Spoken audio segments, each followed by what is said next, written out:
When we begin learning to program, or when we need to write a first program for a new language or a new system, very often we will write the Hello World program. This is a simple program that just prints the string Hello World to the screen. In this video, we're going to learn how to write the Hello World program for the Student Processing Unit, or the SPU, and its associated system. Now, if you're unfamiliar with the SPU, then you should check out the SPU overview video that I've made, and I'll post a link to that below. Otherwise, you're really going to have a hard time following some of the decisions made in this particular program.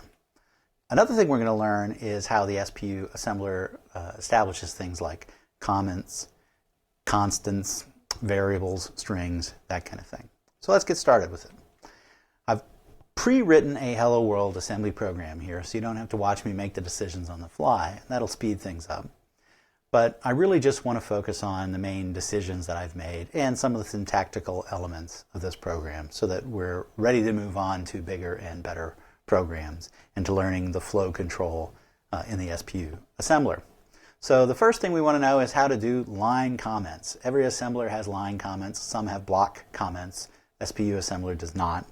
And our line comments start with the pound symbol. So everything from the pound symbol forward to the end of the line or the carriage return is going to be ignored by the assembler. So that gives us a way to make a file header, which is pretty normal. Say what file it is, who's the author, what the date was, and maybe a little bit of info about what this particular file does or what the program does. The next in line is we have two constants defined, and we can define constants so that we can use their identifiers down in the code later. With the dot const precompile or pre-assembler directive, or assembler directive, not pre-assembler, assembler directive. Here we've defined two, one for carriage return and one for line feed. And we're just identifying the hex codes for those particular ASCII characters. And that's so that we can print out carriage return and a line feed after we print the string Hello World. Right? Then it gets to the beginning of our program. And you'll notice this line that starts with an exclamation point, and there are a couple of those lines throughout this program. In assembly language, these are called labels, and they're done differently depending on your individual assembler. In the SPU assembler, we use an exclamation point followed by a standard C-style identifier, and that defines what's known as a label. It is just a way, much like a variable references a particular piece of memory without us having to know the memory's address. A label is a way to identify the address of a particular point in our program's memory. So a label could reference a line of code. In this case, the init label, or bang init, is going to be associated with the address of this branch instruction on the next line of code. So labels are always associated with the address of the thing immediately following them, at least the first thing immediately following that has an address. If you wanted, you could create a label called init and then another label called init2 and then write some line of code, and those two labels would actually have the same address associated with them. So we always are looking for the first substantive thing after the label. We can also use labels to declare variables. We'll see right here where I've created a label called hello, and that's my way to reference the beginning or the address of the beginning of the string Hello World that I'm going to print out.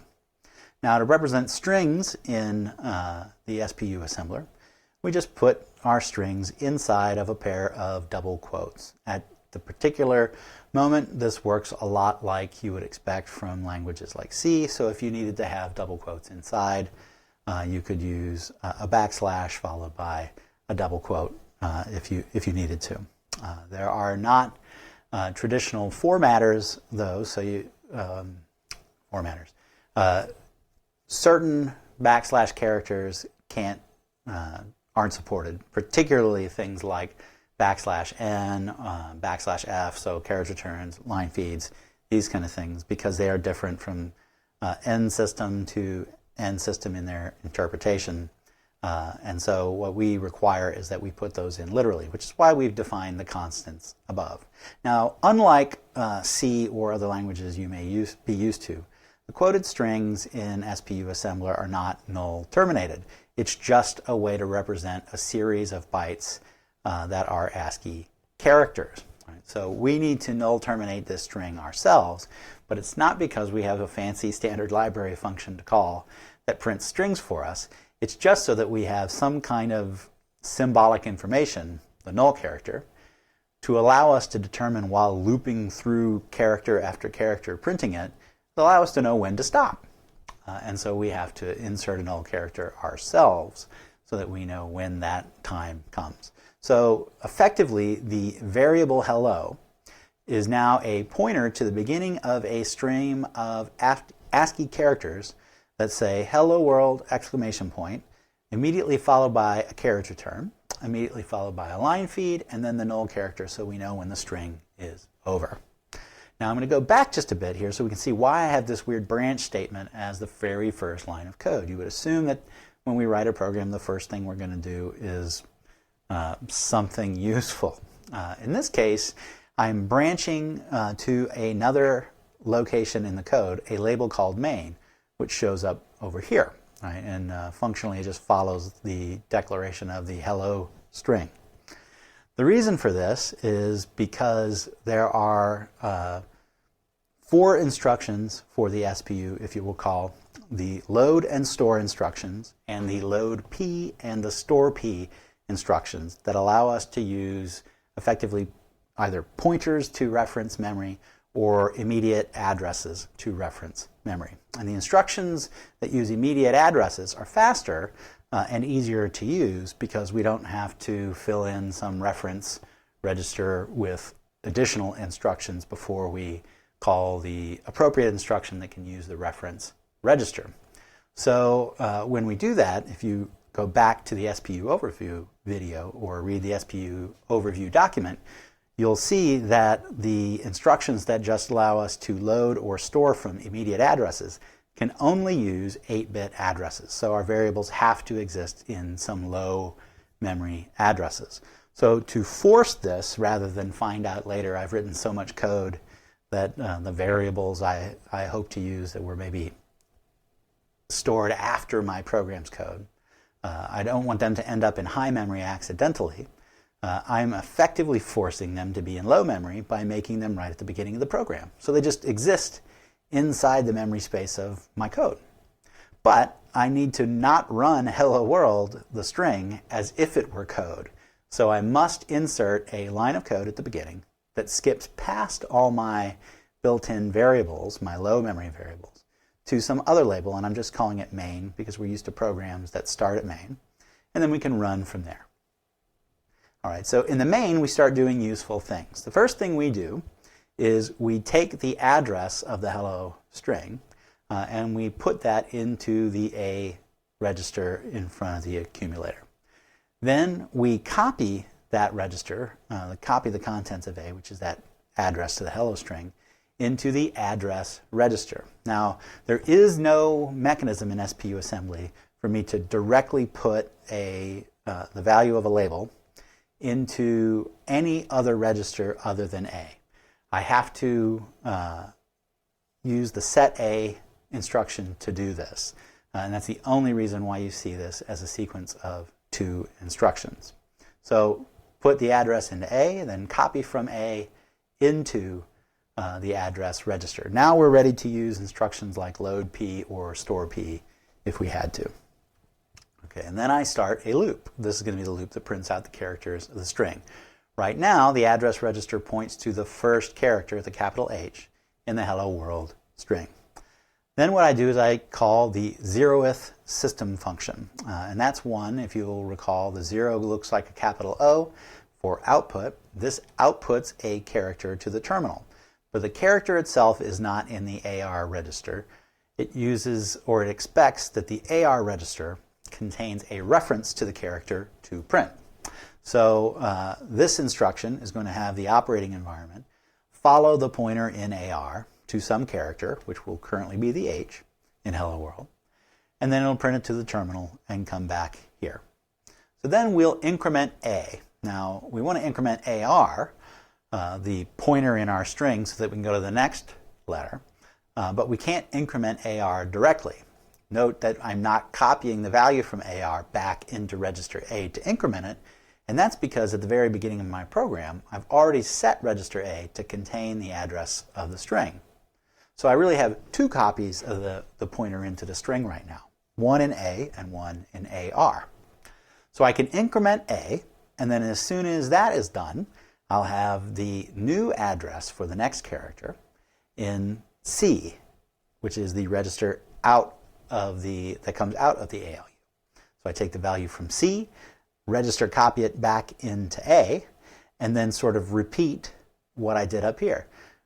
Bring A also into the address register and effectively do this over and over. Again, I want to get back and print it out. However, I need to determine when I'm at the end of the string because that system function doesn't do it for me.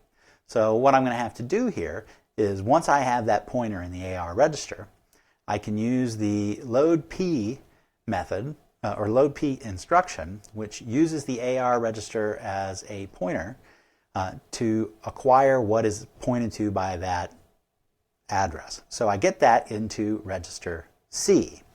And that'll be the next character, right? So after H, that'll be the lowercase e. Now the reason I put it into C is because anytime we modify register C, we also update the flags. Right? And that's going to let me determine whether or not C contains a 0, which is the null character, because there are conditional branches that work on whether the 0 flag is set or whether the 0 flag is not set. And so this makes it quite convenient for us to use a null terminator on our string.